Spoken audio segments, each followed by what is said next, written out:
Hello everyone and welcome back. Today we're going to be taking a look at the Bark River knives and White River knives and compare them both. So quick rundown on these guys. They're both USA made. I would call them premium steels. They go for, so this one's probably the cheaper one. It goes for about $200. This one goes for north of $200. This one's in Magna Cut. That one's in 3V. As you can see, a little bit different layout here. We're going to go over some of the differences. We're going to start with the Bark River, move down to the White River, and then do some testing with them.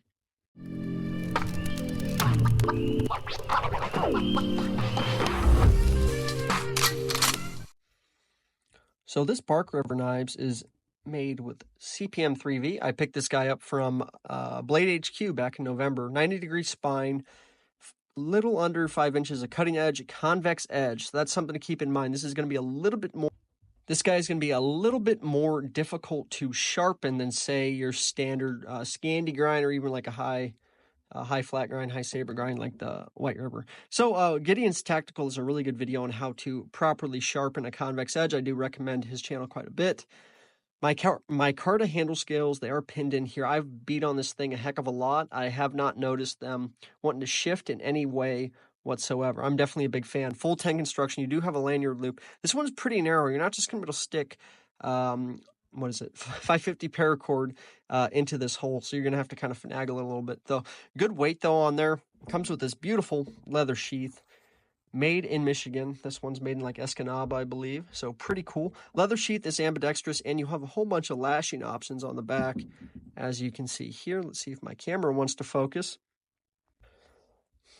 I would say out of the two of these, I've probably used the Bark River extensively, or more extensively than the White River knives. Done everything from chopping paracord with it to doing woodworking, stuff like that, bushcraft type of tasks. It does throw sparks pretty good. I will demonstrate that once we get outside. Feels really good in the hands. Well polished micarta, almost slick. However, if you have any amount of callus on your hands, even when you're sweating out in the bush or whatever, I have not noticed any hot spots or this thing wanting to fly out of my hand at all. Very good purchase on that grip. I wear large size gloves. See, I rest my thumb back there on the tang most times. I'll wrap it around, and I've got plenty of real estate there. So not too bad. Let's break into the White River knives now and talk about it. So of the two, this one is a little bit more expensive. This is north of the $200. I want to say it's north of $250 as well right now over on their website, which is where I picked this up. This one is sporting Magna Cut. You can pick these up in S35VN. This one's Rockwell, I want to say between 62 and 64, so very stiff. I have never had to resharpen this guy, believe it or not, and I've had this thing for going on 6 months now, 7 months, and I've used this thing extensively as well. Not as much as this Bark River, but quite a bit. So you do have micarta handle scales. They are not as polished. You do get a little bit more grip though with that canvas micarta. I'm definitely a big fan. Your lanyard hole back here is much wider than on the Bark River knife, so if that's a concern, do keep that in mind.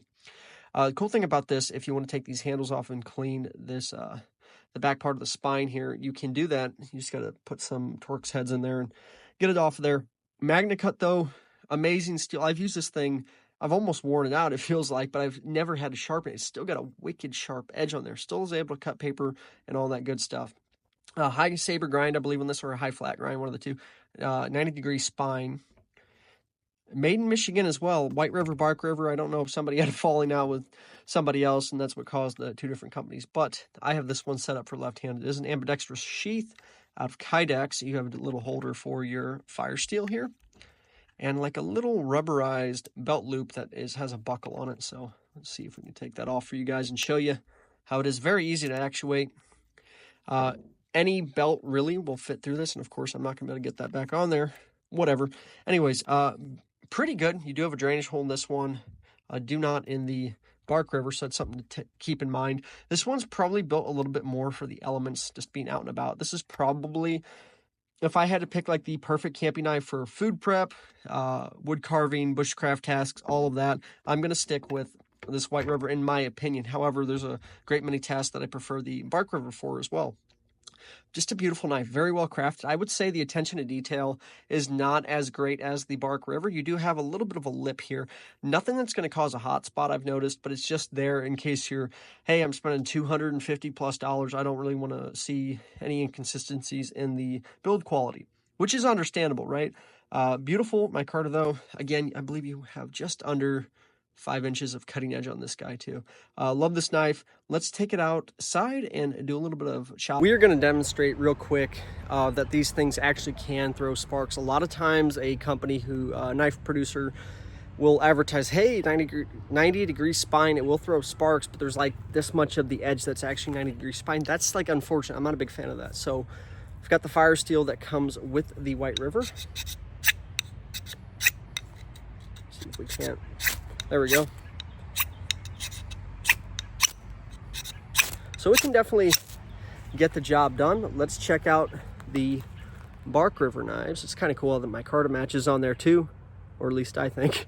Kind of mars up the blade a little bit though, those micarta shavings, or not micarta shavings, magnesium shavings. Anyways, let's try the Bark River and keep moving. So here we go. Here is the Bark River.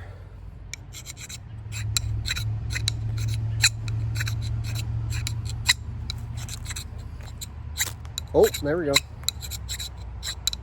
I'm noticing it's going to take substantially more effort with this Bark River.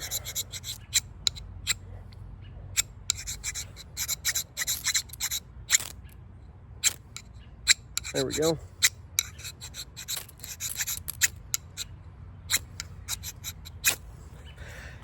Takes a lot more work than the White River, that's for sure. Can it be done though? Sure. I'm probably not doing the best angle. If you had this on the ground and you could kind of, get this thing going to work for you. But it's kind of unfortunate that it's a little bit more difficult to do with the Bark River. Anyways, let's move on to some minor chopping and see how each of these guys do. Okay, I do apologize for the background noise. We're right next to a road here, just out back of the house. Bark River knives is up first. Let's go. This is, we're going to be chopping oak, so it is hardwood, so do bear that in mind. Just filleting that. Already we got a pretty good divot. Definitely removing a bunch of material, and there we go. Yay, just to give you guys there's my thumb for comparison for size of what we just chopped through. Let's move on to the White River real quick. I would say out of the two, the Bark River is my preferred choice in terms of a chopper. Here we go. Definitely biting in there a substantial amount.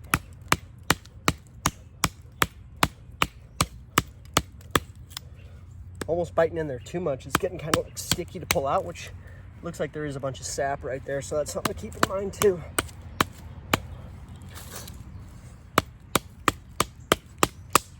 Boom. And it just to show you how much bite that thing's got. That is wicked. And again, for comparison, this one is a little bit thicker. But yeah, overall, not too bad. All right, so now the real question, which one should you pick? I don't think you can go wrong either way. They're both very well-built knives. Premium steels, again, MagnaCut and CPM 3V. I'm a big fan of both. I would say for like just a dedicated overall camping knife, something that's going to do well at a great many tasks, I'm going to choose the White River knives. So just a great camping knife, White River knives. For general woodsworking, woodscraft, bushcraft, I'm going to pick this. I think that convex edge lends itself very nicely to be able to doing a bunch of different wood crafting activities, i.e. making a notch, spear point, minor chopping. I think this is substantially better, and I'm a big fan too of how well they did the sheath. I don't mind the Kydex sheath. I think it's good for more of a weather resistance, staying out in the rain or whatever, but just for like that classic look. I would say honestly too, I feel, just my personal opinion here, just Ethan talking, that this one is better built than the White River knives, and it is cheaper. I would say it's about $50 cheaper on average. Again, there's models of these in all types of crazy steels over on Blade HQ. Go check it out. But the leather sheath, the combination, is just what I prefer personally. I do admire that both of these knives are ambidextrous, so that's something cool to keep in mind. So which one of these knives is your personal pick, your go-to for going out in the bush, going camping, going hiking, whatever? Let me know in the comments below. I gave you my honest thoughts. Now I want to hear yours. Thank you guys so much for watching, and I'll see you guys on the next video.